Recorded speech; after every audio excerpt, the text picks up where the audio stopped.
Hello everyone, Justin here, and welcome to another Out of Character review. It happened. I finally really did it. I finally did it. It finally happened. I saw Infinity War. um, it's been 10 years since we were first introduced to the Marvel Cinematic Universe. And it's been 6 years since we first saw Thanos.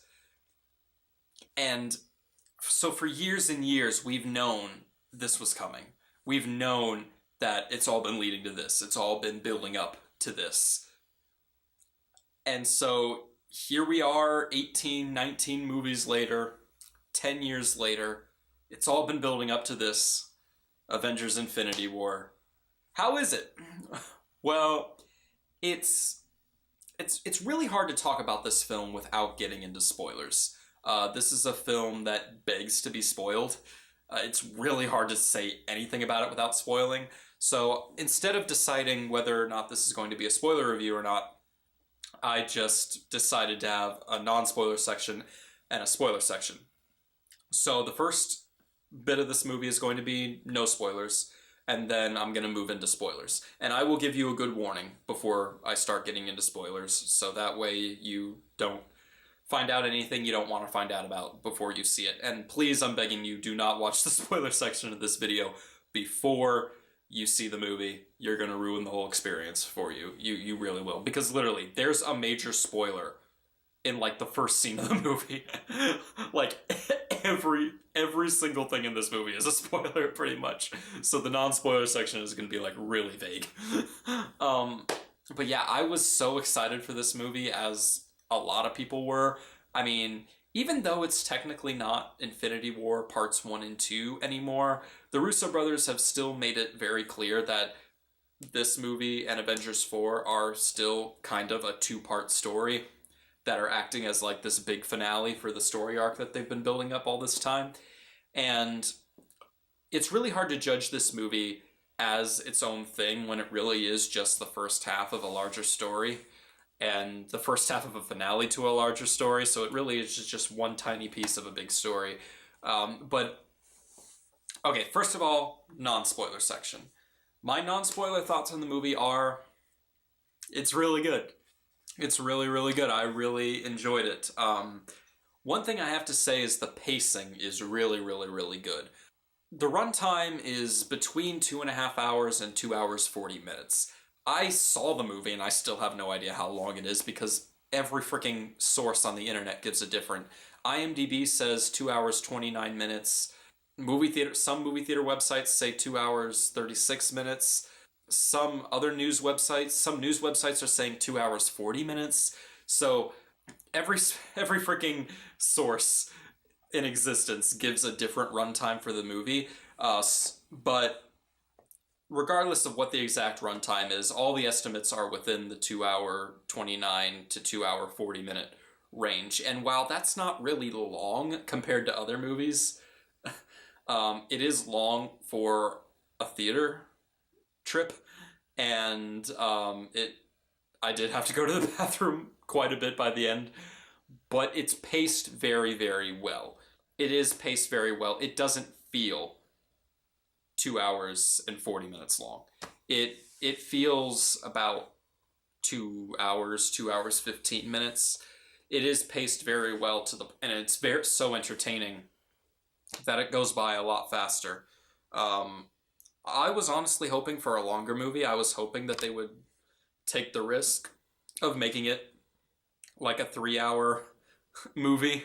Go full Return of the King on this. It's a big finale. But for what they did, it's still paced very well. So do not let the runtime distract you. In terms of the story itself, so all throughout the Marvel Cinematic Universe so far, we've been hearing about Thanos and who he is. We've been hearing about the Infinity Stones and what they are. And we pieced together this idea that Thanos' goal is to gather up all the Infinity Stones. He's trying to gather up all the Infinity Stones for some reason. Well, in this film, and this is not a spoiler, it's in the trailer, we find out that the reason he wants all the Infinity Stones is so that he can, with just a snap of his fingers, wipe out half of all life in the universe to achieve what he considers balance. The reason in the actual movie is a lot more detailed than that, and it's not just simply balance. They actually do something more with it. More on that in the spoiler section. But his objective is to gather up all the Infinity Stones so that he can wipe out half of all life in the universe. And so this film basically follows Thanos as he travels throughout the universe collecting all the Infinity Stones. Thanos really is the main character of this film. If you were wondering like which superhero this film would follow the most, it's Thanos' story. Thanos is the main character of this film. He's the one that gets the most attention, the most development, and it's done very well. Thanos is definitely one of the best villains in the Marvel Cinematic Universe so far. He's supposed to be the best because he's Thanos. He's the big bad of the Marvel Universe. And while it's debatable whether or not he's the best in the Marvel Cinematic Universe, he is still a very, very, very good villain. He's very human. He's a Titan. He's a powerful alien Titan with the ability to wipe out half the universe with a snap of his fingers, and yet he's a very human villain who feels very human emotions, and I absolutely loved that. In terms of how the other characters are presented in this movie, because this movie had a lot to juggle around. I mean, almost all of the major characters and superheroes from the past Marvel Cinematic Universe films are in this movie. That's a lot to juggle around, especially since most of those were created and established by other writers and directors, and now the Russo brothers are having to take on all of these other people's creations and juggle them and make them all fit well together in one movie, and they do an exceptional job. As a filmmaker myself, it's hard balancing a few different characters and giving them all their own arcs and development and stuff, but doing it for the insane amount of characters in this film and doing it the way they do is very, very impressive.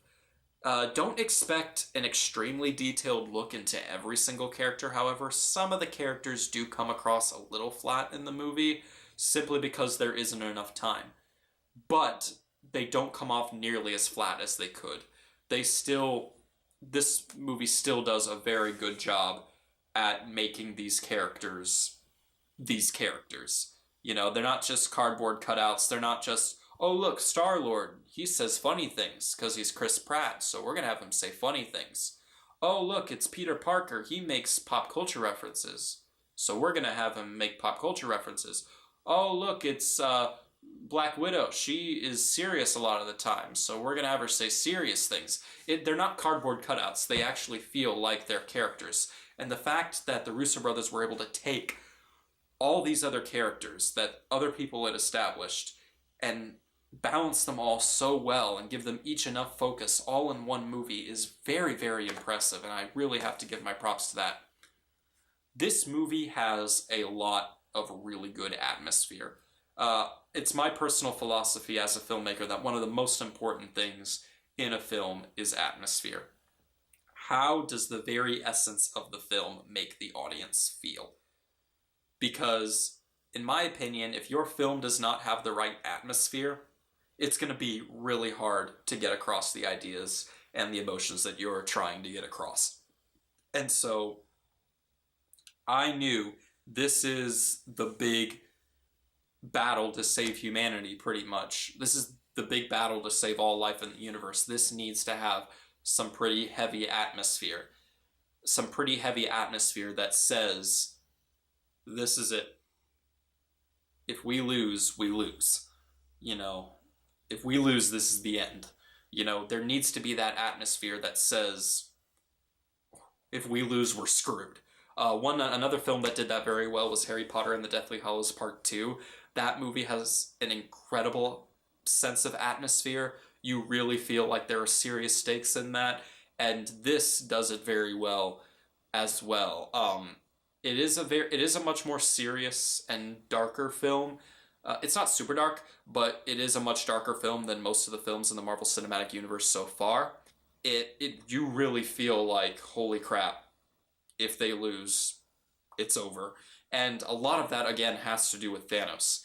He is a legitimately intimidating villain. There were actually times during this movie where Thanos would do something and I would be like, oh, expletive. Like, there are points in this movie where Thanos does something and you're seriously wondering how the expletive are they going to get out of this? How the expletive are they going to stop him? He is one of the few villains in the Marvel Cinematic Universe that legitimately feels threatening. Like, you're scared of him. And yet he's so human at the same time. It's really great. Now, a big part of the Marvel Cinematic Universe's identity is the humor. Every Marvel movie is usually jam-packed with tons of lighthearted humor. And so that's something I was concerned about going into this movie, because I was like, this movie needs to have a really serious, dark atmosphere of, this is the end, if we don't win, we're screwed. How are you going to have your typical Marvel humor with that? And so I went into this movie really hoping that they would not have too much humor, that they would have humor in some places, but not have too much of it. Like I was really afraid that in scenes where it's supposed to be super serious and supposed to be super emotional and dramatic, they would be cracking jokes and would completely take away from the moment. And for the first 30 minutes of the movie, yeah, that's kind of what it is. There's a ton of humor in the first 30 minutes. But once you get past the first 30 minutes, it becomes a very serious film, and there's not that much humor, save from the Guardians. And I was like, yes, thank you, Marvel. You did us smart. So that's really all I can say regarding this movie without spoiling anything. So, without my final non-spoiler thoughts, it's really good. It is the first half of this finale story, of this Thanos story. It is the first half. So if you're expecting this big, gigantic thing that ends everything and has this huge sense of finality to it, you will get some of that, because again, that atmosphere is so great, but this is only the first half, and the movie is probably not going to give you everything you wanted, because it does save a lot for the second half, but still, definitely, for the most part, it is what we have been wanting. It is what we have been looking forward to. Avengers Infinity War is a great movie. I cannot wait to see it again once it comes out on Blu-ray, and I highly recommend it. Okay, now on to my spoiler section. If you have not seen the movie, do not watch this section of the video, or else the movie will not be as good. Because movies are not as good when you know everything that's going to happen, especially the things that are supposed to be plot twists. Okay, so do you remember earlier when I said, I think I said that might have been an outtake. I may have cut that part out, I don't know. But I said earlier that almost everything in this movie is a spoiler, right? That like even in the first scene, there's a huge spoiler. Yeah, so in the first scene of the movie, Loki dies. Yeah, the movie starts out with Thanos attacking the ship. Loki is a part of his, entourage, a part of his squad that's following him around, mostly comprised of his children. And Loki basically is forced to choose between helping Thanos and saving his brother, and he ends up choosing saving his brother, and Loki dies. I was really surprised that, looking back, it makes sense they killed off Loki, but I was surprised they did it so early. Loki literally dies in the first scene.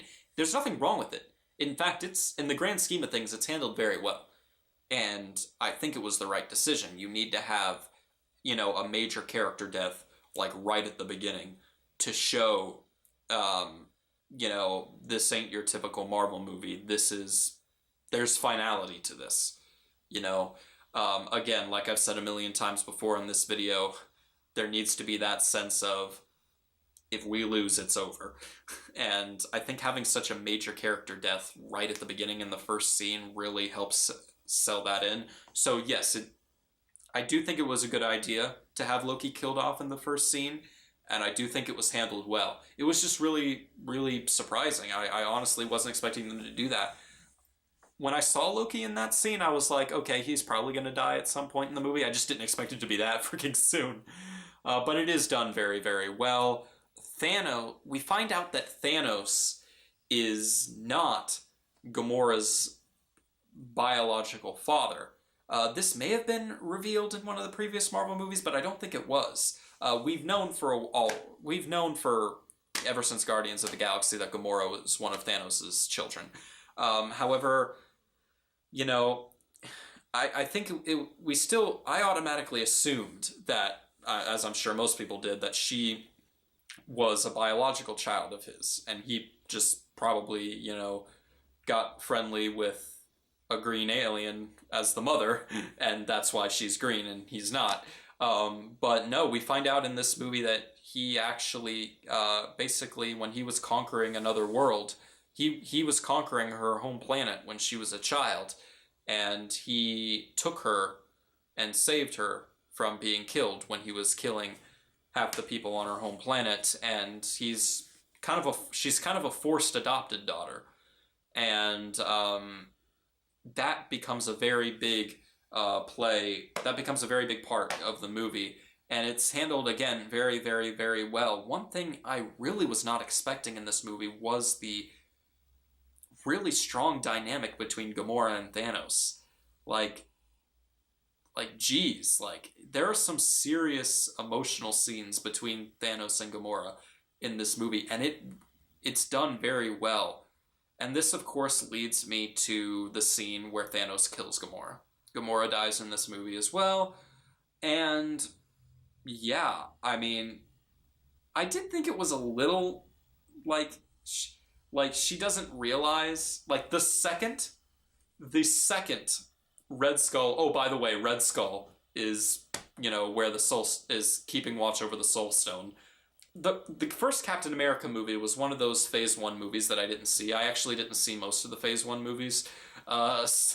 So I'm not exactly sure how Red Skull got to that planet, but Red Skull is watching over the Soul Stone, and the second he tells Thanos that in order to get the Soul Stone, he has to sacrifice something he loves, the second he says that, I was like, oh, okay, he's probably going to kill Gamora now. I did find it a little funny and kind of forced that Gamora didn't pick up on that, and it had to, almost like the movie was trying to spell it out for the audience. But still, regardless of that, the second you put together in your mind, oh my goodness, Thanos is about to kill Gamora, you feel it. Not only that, but the way they show Thanos, legitimately being torn up about it. You can tell he's having a seriously hard time killing his daughter. He doesn't want to kill his daughter at all, but he believes so strongly in what he's doing and that what he's doing is the right thing. It's a very powerful scene, and it's one of my favorite death scenes in recent film. Not of all time, of course, but in recent film, it's one of my favorite death scenes because you just feel how much it's eating away at the villain to do it. And that's not something you get from villains very often. That was very, very, very well done as well. The big spoiler for the movie, if you've seen it, which you know exactly what I'm talking about, the ending. Now, about a week ago, a thought occurred to me. What if Infinity War ends with them losing? What if they don't win? This thought occurred to me a week and a half ago, and I was like, that'll be really interesting if they lose. And Avengers 4, part 2 of this big finale, is them trying to, repair and rebuild and whatever from their loss in Infinity War. And it turns out I was right. They lose. Thanos wins. He succeeds, and he does successfully wipe out half the universe. Half of all life in the universe dies in this movie. And as a result, half of the characters die in this movie. Spider-Man dies, Black Panther dies, Vision dies, Bucky dies, I think Doctor Strange dies, Scarlet Witch dies. A lot of the characters die at the end. When this happened, on the one hand, I was really emotional. Like when when Spider-Man, when Peter Parker dies, that tore me up. Like Peter Parker saying, Mr. Stark, I don't want to go. I don't want to go. I was like, oh man, movie. I don't cry very often. You're about to make me cry.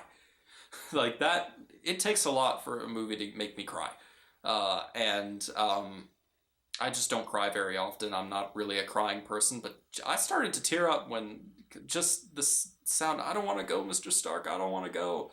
That I was like, holy crap, you're making me cry, movie. So not only was it just really sad and kind of surreal seeing so many main characters suddenly die. But I was kind of hoping in the back of my mind, like, okay, Marvel, you've got something potentially really good going on here. Do not ruin it. You know, you have the Time Stone. You have the Time Stone. If you use the Time Stone to go back in time and stop everyone from dying, you will have ruined something potentially very good that you had going there. And yeah, they don't. When people die in this movie, they die for real. Vision dies, of course. Thanos kills Vision. No, Scarlet Witch kills Vision, but then Thanos uses the Time Stone to bring him back, and then kills him himself, taking the stone from his head. But when a character dies in this movie, they die. The only character that gets brought back using the Time Stone is killed again. So, not only that, and then the movie ends right there. That's where the movie ends. Thanos talks about early in the movie that his dream is to accomplish his goal and then just sit and watch the sunset and relax. And yeah, that's where the movie ends. All these people die, half of all life in the universe dies, and Thanos sits down on the top of a hill and watches the sunset or sunrise, and that's where the movie ends. I was really surprised that my prediction was true. They did lose, and it was so surreal seeing so many main characters die. Again, I was like, holy crap. It was done. I know I keep saying this over and over again. The phrase of the day is "it was done very well." That's the phrase of the day I keep using. Every like my Power Rangers review a few videos ago, I kept comparing the humor in it to Tommy Wiseau style humor, or Tommy Wiseau style writing. I kept saying that over and over again in the video, and that was like the phrase of the day. Well, the phrase of the day today is "it's done very well." But man, that ending, it was just surreal. And my big thought as the movie ended was, man, where are they gonna go from here? They just killed off half of all life in the universe. Where are they gonna go from here? Unfortunately, I knew going in that Iron Man and Captain America would survive, because I accidentally saw an Avengers 4 set photo with Chris Evans and Robert Downey Jr. in their costumes. So I knew they survived. But seeing so many other people die, it was just so surreal. And I really, really I'm curious to see what are they going to do from here? Where can they go from here? Like, holy expletive. My only complaint with the ending is the end credits scene. I was hoping there wouldn't be any end credits scenes because, the emotional punch that final scene of everyone dying has. I didn't want, any humorous end credits scene to screw up that emotion that I was feeling. So I was kind of hoping there wouldn't be any end credits scenes. Unfortunately, however, there is one end credits scene, and it's right after the credits, at the very end of the video file. Yeah, it does kind of take me out of that emotion a little bit. It's probably my least favorite end credits scene. out of any Marvel movie I've seen, simply because in the after credits scene, if you've seen the movie, then you know this. Nick Fury and what's her name from the Avengers, they're both driving down when half of humanity dies because Thanos won. Half the universe dies. It's like the Rapture, and everyone's panicking. The entire world is in a panic because everyone just vanished into existence, out of existence, and whatever. And then Nick Fury and both of them start to die, and Nick Fury starts to crumble away and vanish into existence. And he says, "Mother F," like Samuel L. Jackson does, and he of course gets cut off by when he vanishes. But I was like, seriously, movie? You're seriously gonna try and put humor in this scene? This is the biggest emotional moment to ever happen in the entire Marvel Cinematic Universe. Half of the universe just died. Half of the universe just died. And you're seriously gonna put a joke here? You're seriously gonna try and make us laugh by having Samuel L. Jackson almost say mother effer here? Like, seriously? So that upset me because it came this close to ruining an incredibly emotional ending.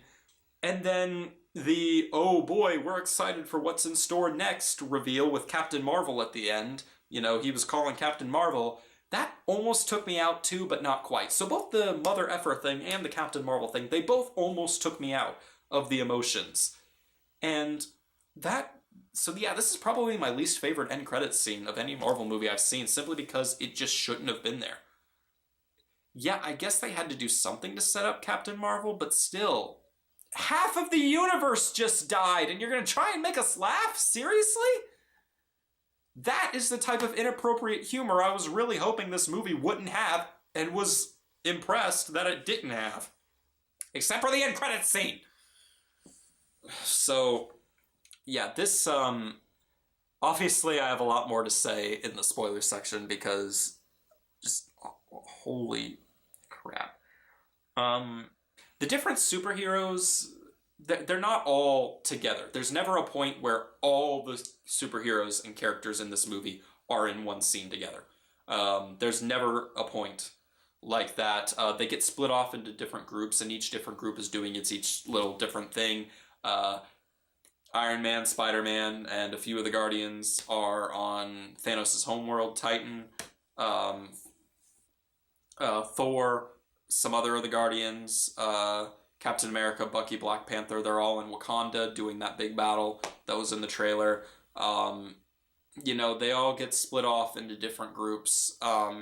And I actually think that was the best option. I think that was a really good idea. If you were to try and have all of these characters together in one scene, that would just be too much. You would not be able to give any of them enough focus to make it worth anything. And each character would be cardboard cutouts of themselves. So I think it was the right decision to have them all split off into their own little groups. And yeah, seeing Iron Man interact with Star-Lord, seeing Peter interact with Mantis and everything, they not only did a good job, they not only made the right decision splitting them off into groups, but they made the right decision in terms of which groups they're split off into and like who's together and who's not together. Because the specific people that they were paired with, that each character was put with, those are characters that they can work well off of really well. I mean, Mantis is a weird bug lady that can read people's emotions or whatever. Peter Parker's going to have some fun things to say about that. Tony Stark, he's a very jaded by his experience, very serious, wise, this is what we need to do, and I know how to do things, so follow my lead. And Star-Lord's also trying to be a leader, but he's really cocky about it, and really, I know what to do because I'm Star-Lord, and those two, that foil dynamic really works well together. Putting Thor and Rocket together, that was a great idea. So they did a really good job. They've done well. They did a really good job. I keep saying that. It was not only the right decision splitting them into groups, but it was also the right decision in terms of who each group was comprised of. Peter Dinklage, Uh, a big question people had going into this movie is Peter Dinklage is in this movie. Who is he? It was really funny. I'm sorry.